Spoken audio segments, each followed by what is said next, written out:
Teshwar Pandey, DGP Bihar. मैं सबको प्रणाम करता हूं, आप जितने भी हमको फेसबुक लाइव पर देख रहे हैं। एक बड़ा अहम सवाल है कि मुझे आज फेसबुक लाइव पर क्यों आना पड़ा। ये बहुत ही महत्वपूर्ण सवाल है। तो मैं इसके बारे में यही कहना चाहूँगा कि मैं इस बिहार प्रदेश का डीजीपी हूँ और डीजीपी होने के नाते यहाँ विधि व्यवस्था संधारण की पूरी जवाबदेही मेरी है। ये पुलिस की है। अपराध नियंत्रण का मामला हो या विधि व्यवस्था संधारण का मामला हो, ये प्राथमिक जिम्मेदारी पुलिस की होती है और उसी पुलिस बल का मैं मुखिया हूँ। तो प्रदेश में कहीं भी तनाव न हो, फसाद न हो, चाहे वो जातीय फसाद हो या सांप्रदायिक फसाद हो, ये मेरी जिम्मेदारी है। सरकार ने इसीलिए मुझे बनाया है और हर प्रदेश की डीजीपी की ये जिम्मेदारी होती है, केवल मेरी नहीं है।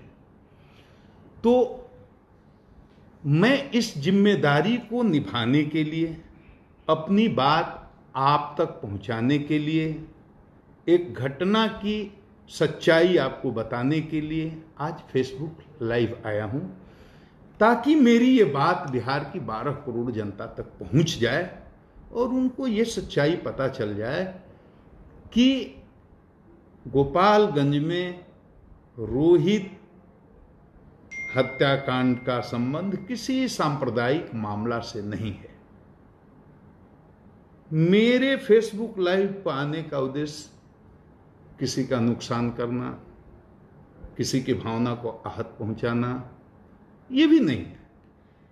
मैं विधि व्यवस्था संधारण जो मेरी जिम्मेदारी है, उस जिम्मेदारी को निभाने के क्रम में आज मुझे ये फेसबुक लाइव आना पड़ा। अब देखिए, गोपालगंज बिहार का एक महत्वपूर्ण जिला है और बहुत ही संवेदनशील जिला है सांप्रदायिक दृष्टिकोण से।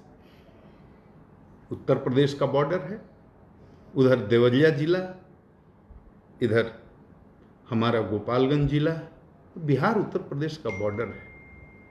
बहुत पहले मार्च में 28 मार्च को एक घटना होती है। बहुत कॉम्प्लिकेटेड इसको कर दिया गया। मैं बहुत कम शब्द में, कम समय में, बिल्कुल जो अभी तक के अनुसंधान का सार है वो मैं आपको बता रहा हूं। गोपालगंज जिले में एक बेलवाडी करके गांव है और कटैया थाना पड़ता है। गोपालगंज से काफ़ी दूरी है, रोड भी उतनी अच्छी नहीं, मुझे जाने में 1.5 घंटा समय लगा। एक रोहित हत्याकांड का मामला जो 28 मार्च को हुआ था। 5 बच्चे हैं, 2 हिंदू संप्रदाय के हैं, 3 अल्पसंख्यक समुदाय के हैं, 5 नाबालिग हैं। 13 साल, 14 साल, 15 साल, 16 साल यही उम्र रही होगी। मैंने सबको देखा है, सबसे मिला हूं, एक मृतक रोहित को छोड़कर, और सबसे बात भी की है। सब नाबालिग बच्चे हैं, आपस में दोस्त हैं, आपस में मिलते हैं, जुलते हैं, खेलते हैं। मैंने वादी का बयान भी लिया है, मृतक रोहित के पिता का, उनकी मां का, और उन्होंने स्वीकार किया है कि मित्रता थी। कोई दुश्मनी की बात प्रकाश में अभी तक आई नहीं।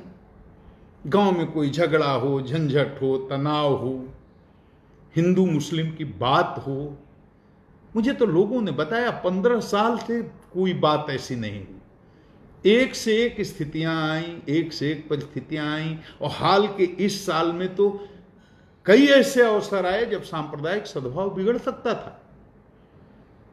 और आप सब इस बात के गवाह हैं कि देश में बहुत जगह बिगड़ा भी, लेकिन बिहार अपनी धुरी पर खड़ा रहा।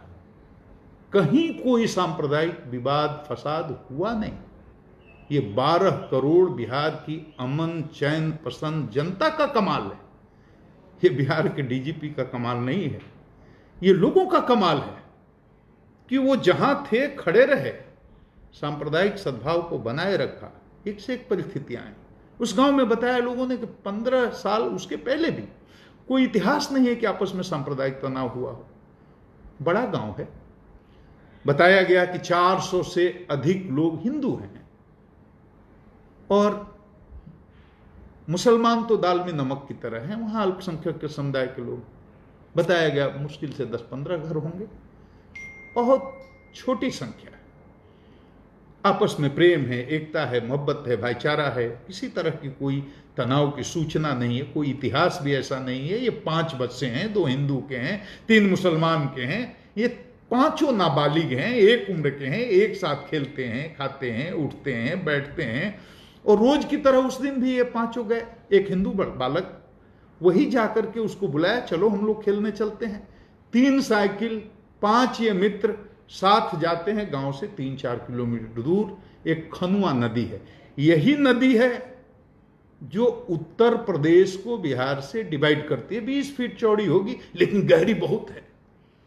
हमें तो लोगों ने बताया जेसीबी से शायद हाल में कोई खुदाई हुई, जिसके चलते बहुत मैंने नदी में घुस करके, प्रवेश करके और घटनास्थल का निरीक्षण किया, जहां बालक के डूबने या उसकी हत्या करके वहां डुबाने की बात कही जाती है। मैं सारा अपना यूनिफॉर्म खोल करके और कपड़ा बदल करके उस गहरी, मैं तैरता बहुत अच्छा हूं, तैराक हूं, पानी से मुझे डर नहीं लगता। तो मैं उतरा और बादी के सामने बादी थे, बादी की पत्नी थी, बादी के ससुर थे, बादी का पूरा परिवार था, उनकी बिटिया थी। सबके सामने जहां जैसे जैसे उन्होंने बताया, मैं पानी में उसकी गहराई मापने के लिए उतरा, कपड़े खोल करके। वो मैं वीडियो आपको दिखाऊंगा, जो आप हमको सुन रहे हैं सब देखेंगे, इसी फेसबुक पर डालूंगा। और मैंने पानी की गहराई लेना चाहा तो मुझे लगा कि पानी कम से कम, मुझे लगा 12 फीट गहरा तो जरूर होगा। मैं सीधा हाथ खड़े करके डूबता था, मुझे अंदाज नहीं आता था कि ऊपर अभी कितना पानी है। मतलब मैं ये कह सकता हूं कि खड़ा हाथी तो उसमें डूब ही सकता है। और मुझे बताया गया कि मार्च में जब यह घटना हुई थी या दुर्घटना हुई थी, उस समय पानी का स्तर और ऊपर था, मतलब पानी और ज्यादा रहा होगा। वहां पर उस घटना स्थल का निरीक्षण किया और घटना स्थल पर ही मैंने बादी की पत्नी का, यानी रोहित के पिता का, रोहित की मां का, रोहित के नाना का, ये जो लोग अभियोजन पक्ष के थे उनका बयान लिया, बाकी लोगों का भी लिया। घटनास्थल पर वहां जंगल है, झाड़ी है और पेड़ पौधे हैं, और अगल बगल के लोग भैंस चराने के लिए, पशु चराने के लिए दिन भर वहां रहते हैं। बड़ा मनोरम दृश्य है वहां का। वहां मैं गया। अब कहानी ऐसी है कि 5 मित्र भी वहां 28 मार्च को गए। ये 2-3 बजे दिन में जाते हैं, समय का हेर फेर हो सकता है। बादी की मां ने बताया वो 3 बजे का समय रहा होगा, 2-3 बजे का समय रहा होगा। यही बादी ने भी बताया, बादी की पत्नी ने भी बताया, माने रोहित की मां ने भी, रोहित के पिता ने भी, रोहित के नाना ने भी जो समय बताया, और जो प्राथमिकी में है मोटा मोटी यही अपराह्न का टाइम 3 बजे का समय रहा होगा, 1 घंटा आगे पीछे। ये बच्चे जाते हैं वहां 5 एक साथ। और वहां जो भैंस चराने वाले हैं उसका बयान भी मैं वीडियो डालूंगा, आप देख लेंगे। कई लोग हैं जो रोज जाते हैं, वहीं पर चराते हैं। उन लोगों का बयान है कि हमने देखा कि ये 5 बच्चे आए, एक साथ खेलने लगे, एक साथ नदी में नहाने के लिए गए। उसके बाद क्या हुआ ये उनको नहीं पता है। उनकी भैंस कहीं और चली गई तो उसके पीछे पीछे चले गए। मतलब 5 के अलावे कोई छठा नहीं था। ये उनकी बात से हमको लगा। तो अब ये बच्चे नहाने आते हैं। अब 4 बच्चे तो लौट जाते हैं जी, शाम को 6-7 बजे घर पहुंच गए। एक बच्चा नहीं जाता है। अब 15 साल का रोहित जब घर नहीं पहुंचा, मां बाप को चिंता होती है, किसी मां बाप को होगी, बहुत परेशान होते हैं, पूरे गांव में खोजते हैं, इन बच्चों से भी पूछताछ होती है। बच्चे साफ झूठ बोल देते हैं, हमें नहीं पता, वो पहले ही आ गया था, वगैरह वगैरह, जो भी, मतलब वो कोई भी बात नहीं बताते हैं कि रोहित कहाँ है, कैसे है, किस हाल में है। अब देखिए, फिर उसी दिव्यांग एक लड़का है जो हिंदू समुदाय का है, जो घर से बुलाने गया था, और भी लड़के थे जैसा बताया, उसमें 3 मुसलमान हैं, मैंने पहले ही बता दिया है। अब उस लड़के को सख्ती से सुबह पूछताछ की जाती है। हमें बताया गया उसको 1-2 तमाचे भी गांव वालों ने लगाए, घर वालों ने लगाए, जिसने भी लगाया हो। और उसको कहा कि नहीं, तुम्हारे साथ गया, तुम बुला कर ले गए, तुमको बताना होगा कि रोहित कहां है। वो बताता है कि डूब गया। कहां? उसको लेकर के पूरे गांव के लोग उस जगह आते हैं जहां बच्चे नहाने आए थे या खेलने आए थे। वो जगह बताता है, लाश निकाली जाती है। लाश जब निकलती है, अब जिसके 15 साल के बच्चे की लाश निकली हो, उस बाप के दर्द को आप समझ सकते हैं, उस मां की पीड़ा को आप समझ सकते हैं कि उसके कलेजे में कैसी टीस उठती होगी। हमारे साथ होगा, हमको भी ऐसा लगेगा, आपके साथ होगा, आपको भी ऐसा लगेगा। 15 साल का बहुत ही तेजस्वी लड़का था, मां बाप को पकौड़ी की दुकान है, गरीब हैं, 12 कट्ठे जमीन बताया हमको है, और कोई आय का साधन नहीं है, बहुत ही गरीब आदमी है। उसका 15 साल का एक बेटा, उसकी लाश निकल रही है। किसी पिता का मानसिक संतुलन ठीक रहेगा? किसी मां का ठीक रहेगा? तकलीफ होगी, पीड़ा होगी, कष्ट होगा। वो पीड़ा उसको भी है। वो कल मैंने जब बात की मां बाप से रोहित के, वो पीड़ा अभी भी झलक रही थी। बेटे की खो देने का दर्द इतना जल्दी जाता नहीं है। अब ये घटना होती है, उसके बाद हम यहां कोई जजमेंट नहीं दे रहे हैं कि लड़का रोहित खुद डूब गया या इन बच्चों ने उसकी हत्या करके उसको डुबा दिया। इस पर तो अनुसंधान चल रहा है, इस पर कोई जजमेंट नहीं है। लाश निकली, मां बाप के लिए बहुत बड़ी बात है। मां बाप का दावा है कि नहीं, ये डूबने से नहीं हुई, इसको मार करके डुबाया गया। अब दूसरे दिन वहां के स्थानीय अखबारों में जो समाचार छपा, वो भी मैं डालूंगा, आप देख लीजिएगा, वो अलग है। अखबारों में यह छपता है कि डूबकर मौत, परिजनों ने जताई हत्या की आशंका। इस तरह के न्यूज आए और कई अखबारों में आए। हमारे पास प्रेस कटिंग भी है। मैं टेक्निकल आदमी नहीं हूं, वो वीडियो बनाकर डालना नहीं जानता हूं। मैंने अपने एक असिस्टेंट को, सिपाही को बोला है कि उसको जो हमने बयान लिया है उसका छोटा छोटा पर्सन निकाल करके डाल दे। उसको आप देखेंगे तो पूरी तस्वीर क्लियर हो जाएगी।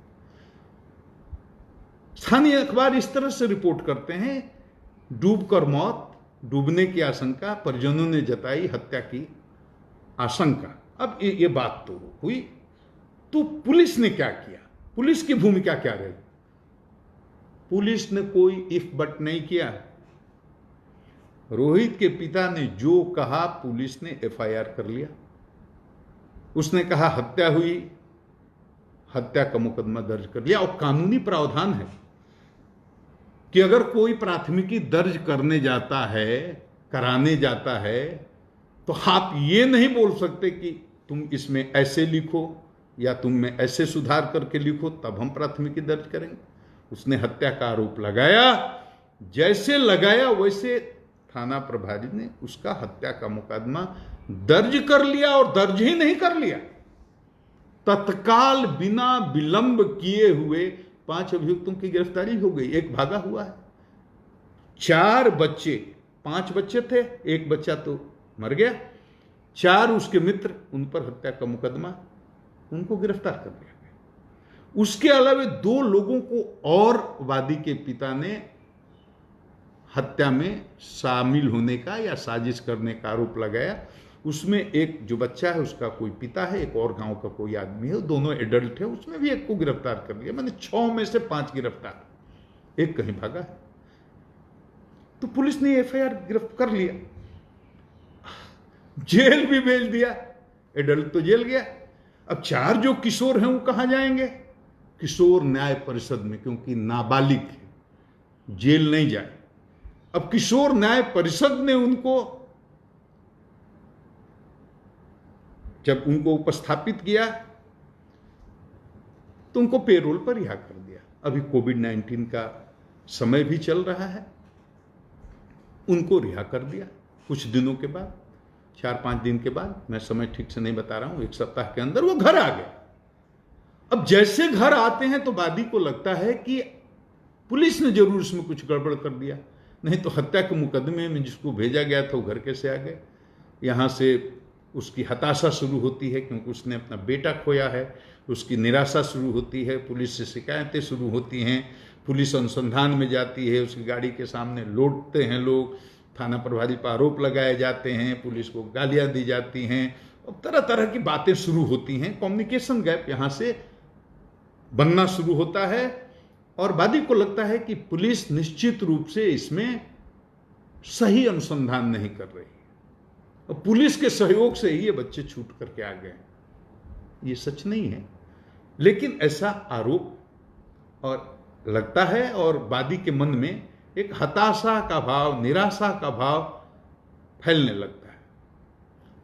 अनुसंधान चल रहा है, तब तक पोस्टमार्टम रिपोर्ट आ जाती है और डॉक्टर जो पोस्टमार्टम करके वो रिपोर्ट देते हैं, अशोक कुमार अकेला जी, उन्होंने बहुत विस्तार से मैंने इसका अध्ययन किया है। अंत में सिर्फ एक बात लिखते हैं कि ये मौत डूबने से हुई है। मैंने उनका बयान भी लिया है, मैं डालूंगा, आप देख लेंगे बाद में। आज ही मैं 5 बजे के आसपास एक वीडियो डालूंगा जिसमें महत्वपूर्ण बयान है। वो बहुत लंबा है, मैंने बहुत लोगों से पूछताछ की है, 50 लोगों से, हर तरह के लोग, वहाँ के स्थानीय लोग, घटनास्थल और उसके बाहर भी जो गांव के लोग हैं, जो वहाँ भैंस चराने लोग हैं, सारे स्वतंत्र विटनेसेज का मैंने बयान लिया है। एक भी ऐसे आदमी का मैंने बयान नहीं लिया है जो इधर से या उधर से कहीं से किसी तरह से उसकी निष्पक्षता में संदेह तो लिया है, लेकिन वो बहुत लंबा हो जाएगा, आपको बहुत परेशानी होगी, आप उतना नहीं देख पाएंगे। तो मैंने उसको एडिट करके छोटा छोटा अंश कुछ लोगों का बयान डाल दिया है जिससे आपको पूरी एक तस्वीर उभर करके सामने आ जाएगी। बच्चे छूट करके आते हैं तो डॉक्टर साहब की पोस्टमार्टम रिपोर्ट आती है, वो कहते हैं डूबने से मौत। मैंने बात की डॉक्टर साहब से, वो कहते, हमने कहा कैसे आप कह सकते हैं कि डूबने से मौत होती है। अब टेक्निकल टर्म में जो उन्होंने हमको समझाया उस टर्म में हम आपको नहीं समझा पा रहे हैं, लेकिन उन्होंने कहा कि लंग्स स्पाउजी हो गया था, उसको काटा तो उसमें एयर बबल्स निकल रहे थे, फूल गया था, स्पॉन्जी हो गया था, एयर बबल्स निकल रहे थे। तो ऐसा केवल ड्राउनिंग के केस में डूबने के कारण ही होता है।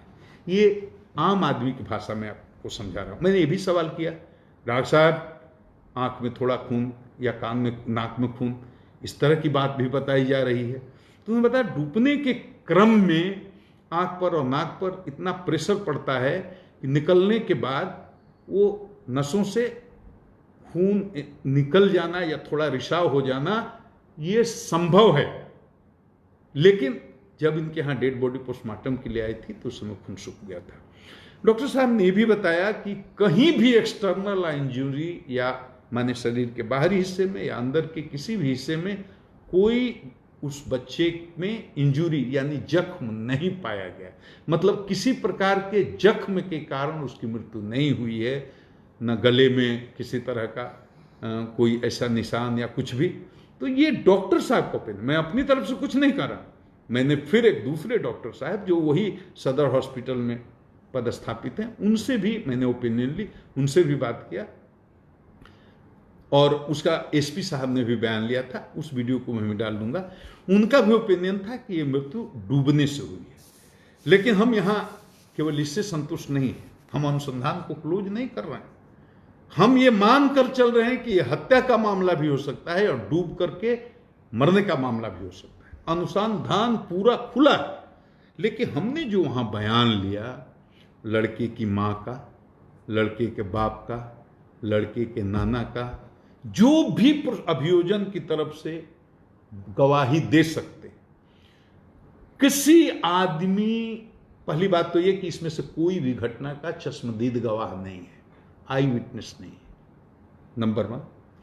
दूसरा, परिस्थिति जन्य साक्ष्य होता है। इसमें से कोई भी आदमी ये बताने में सक्षम नहीं है कि इन बच्चों में आपस की किसी प्रकार की कोई दुश्मनी थी, कोई विवाद था, कोई तनाव था।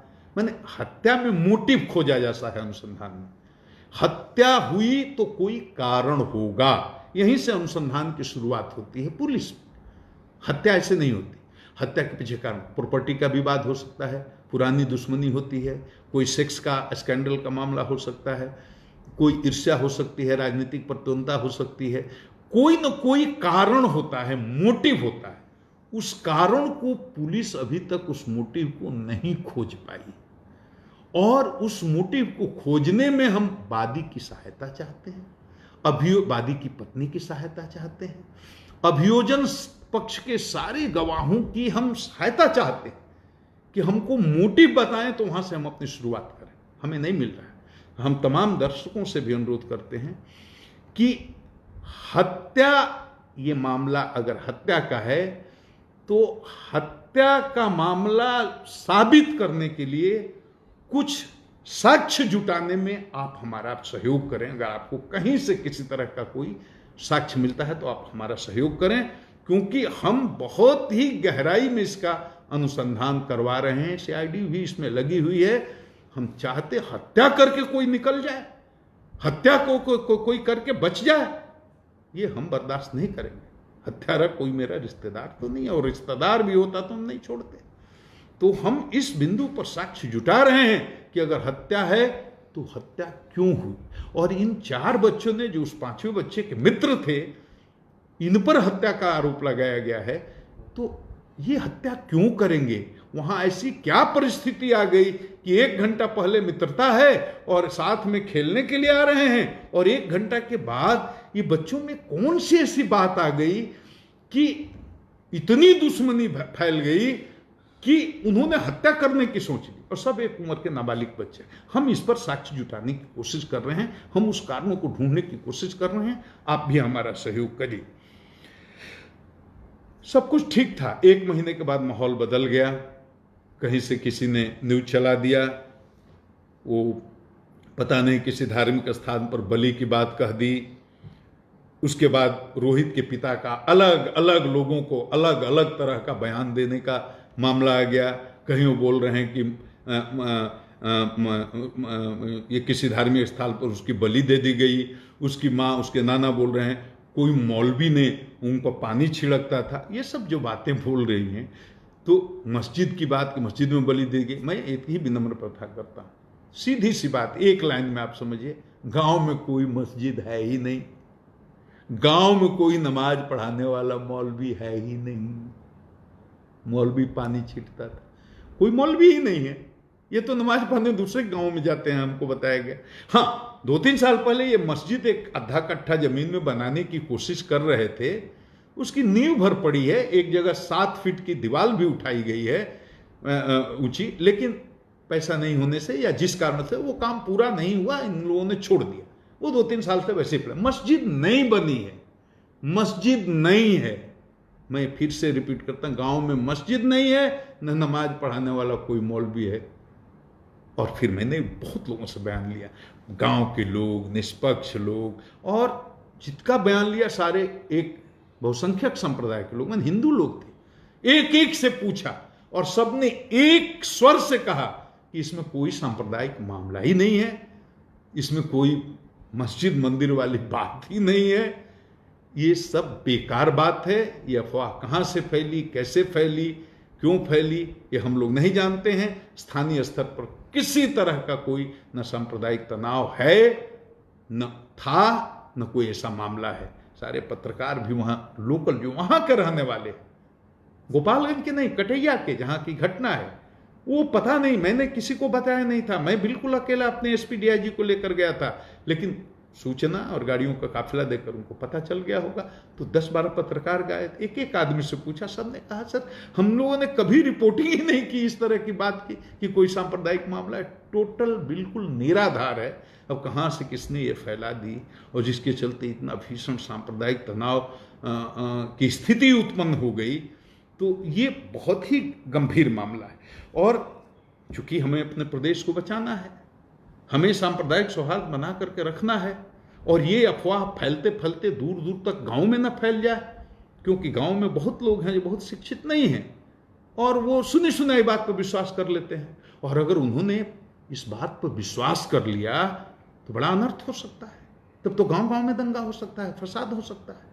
तो ये मेरी नैतिक जिम्मेदारी थी कि इस फेसबुक लाइव से बिहार की 12 करोड़ जनता को इतना बता दूं कि वहाँ कोई सांप्रदायिक मामला नहीं है, वहाँ कोई मस्जिद बंद करके तैयार नहीं हुई है, वहाँ कोई मौलवी नहीं है, और ये घटना है या दुर्घटना है, ये हत्या भी हो सकती है, डूब करके भी आदमी मर सकता है, ये दोनों बातें हो सकती हैं।